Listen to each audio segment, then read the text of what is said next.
ലൂക്കോസ് എഴുതിയ സുവിശേഷം 16-ാം അധ്യായം. പിന്നെ അവൻ ശിഷ്യന്മാരോട് പറഞ്ഞത്, ധനവാനായൊരു മനുഷ്യന് ഒരു കാര്യവിചാരകൻ ഉണ്ടായിരുന്നു. അവൻ അവന്റെ വസ്തുവക നാനാവിധമാക്കുന്നു എന്ന് ചിലർ അവനെ കുറ്റം പറഞ്ഞു. അവൻ അവനെ വിളിച്ച്, നിന്നെക്കൊണ്ട് ഈ കേൾക്കുന്നത് എന്ത്? നിന്റെ കാര്യവിചാരത്തിന്റെ കണക്ക് ഏൽപ്പിച്ചു തരിക. നീ ഇനി കാര്യവിചാരകനായിരിക്കാൻ പാടില്ല എന്ന് പറഞ്ഞു. എന്നാറേ കാര്യവിചാരകൻ, ഞാൻ എന്ത് ചെയ്യേണ്ടു? യജമാനൻ കാര്യവിചാരത്തിൽ നിന്ന് എന്നെ നീക്കുവാൻ പോകുന്നു. കിളപ്പാൻ എനിക്ക് പ്രാപ്തിയില്ല, ഇരപ്പാൻ ഞാൻ നാണിക്കുന്നു.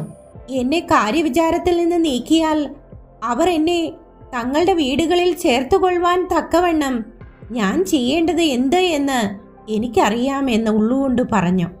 പിന്നെ അവൻ യജമാനന്റെ കടക്കാരിൽ ഓരോരുത്തനെ വരുത്തി ഒന്നാമത്തവനോട്, നീ യജമാനന് എത്ര കടംപെട്ടിരിക്കുന്നു എന്ന് ചോദിച്ചു. 100 കുടം എണ്ണ എന്ന് അവൻ പറഞ്ഞു. അവൻ അവനോട്, നിന്റെ കൈച്ചീട്ട് വാങ്ങി വേഗം ഇരുന്ന് 50 എന്ന് എഴുതുക എന്ന് പറഞ്ഞു. അതിന്റെ ശേഷം മറ്റൊരുത്തനോട്, നീ എത്ര കടംപെട്ടിരിക്കുന്നു എന്ന് ചോദിച്ചു. 100 പറ കോതമ്പ് എന്ന് അവൻ പറഞ്ഞു. അവനോട്, നിന്റെ കൈച്ചീട്ട് വാങ്ങി 80 എന്ന് എഴുതുക എന്ന് പറഞ്ഞു. ഈ അനീതിയുള്ള കാര്യവിചാരകൻ ബുദ്ധിയോടെ പ്രവർത്തിച്ചതുകൊണ്ട് യജമാനൻ അവനെ പുകഴ്ത്തി. വിളിച്ച മക്കളേക്കാൾ ഈ ലോകത്തിന്റെ മക്കൾ തങ്ങളുടെ തലമുറയിൽ ബുദ്ധിയേറിയവരല്ലോ. അനീതിയുള്ള മാമോനെ കൊണ്ട് നിങ്ങൾക്ക് സ്നേഹിതന്മാരെ ഉണ്ടാക്കിക്കൊള്ളുവിൻ എന്ന് ഞാൻ നിങ്ങളോട് പറയുന്നു. അതില്ലാതെയാകുമ്പോൾ അവർ നിത്യകൂടാരങ്ങളിൽ നിങ്ങളെ ചേർത്തുകൊള്ളുവാൻ ഇടയാകും. അത്യല്പത്തിൽ വിശ്വസ്തനായവൻ അധികത്തിലും വിശ്വസ്തൻ, അത്യല്പത്തിൽ നീതികെട്ടവൻ അധികത്തിലും നീതികെട്ടവൻ. നിങ്ങൾ അനീതിയുള്ള മാമോനിൽ വിശ്വസ്തരായില്ല എങ്കിൽ സത്യമായത് നിങ്ങളെ ആർ ഭരമേൽപ്പിക്കും? അന്യമായതിൽ വിശ്വസ്തരായില്ല എങ്കിൽ നിങ്ങൾക്ക് സ്വന്തമായത് ആർ തരും? 2 യജമാനന്മാരെ സേവിപ്പാൻ ഒരു ഭൃത്യനും കഴിയുകയില്ല.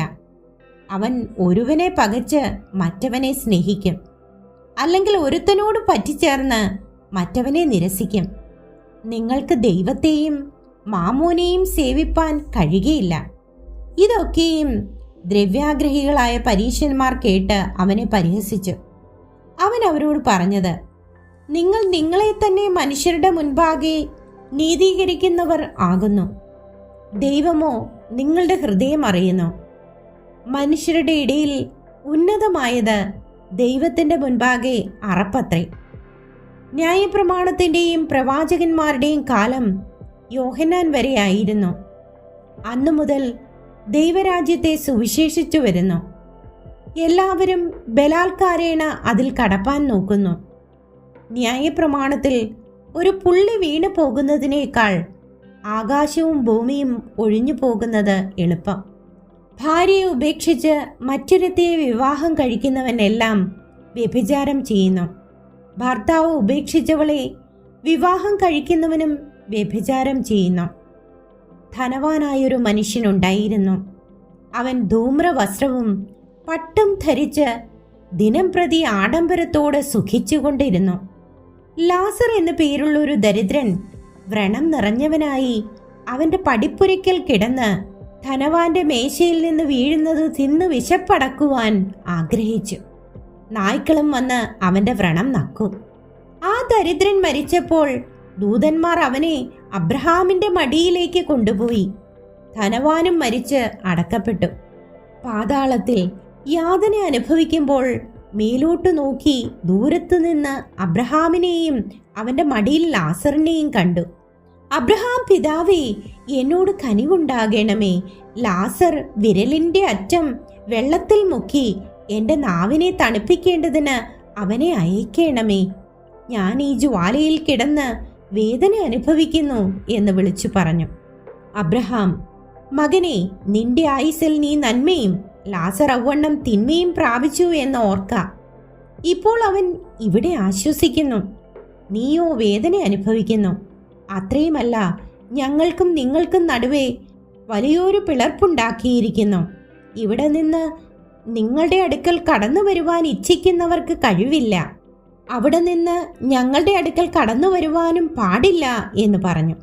അതിനവൻ, എന്നാൽ പിതാവേ, അവനെ എൻ്റെ അപ്പൻ്റെ വീട്ടിൽ അയക്കണമെന്ന് ഞാൻ അപേക്ഷിക്കുന്നു. എനിക്ക് 5 സഹോദരന്മാരുണ്ട്.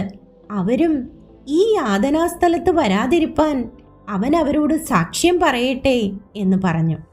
അബ്രഹാം അവനോട്, അവർക്ക് മോശയും പ്രവാചകന്മാരും ഉണ്ടല്ലോ, അവരുടെ വാക്ക് അവർ കേൾക്കട്ടെ എന്ന് പറഞ്ഞു.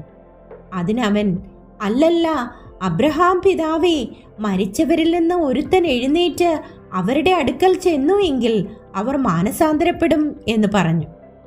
അവൻ അവനോട്, അവർ മോശയുടെയും പ്രവാചകന്മാരുടെയും വാക്ക് കേൾക്കാഞ്ഞാൽ മരിച്ചവരിൽ നിന്ന് ഒരുത്തൻ എഴുന്നേറ്റ് ചെന്നാലും വിശ്വസിക്കയില്ല എന്ന് പറഞ്ഞു.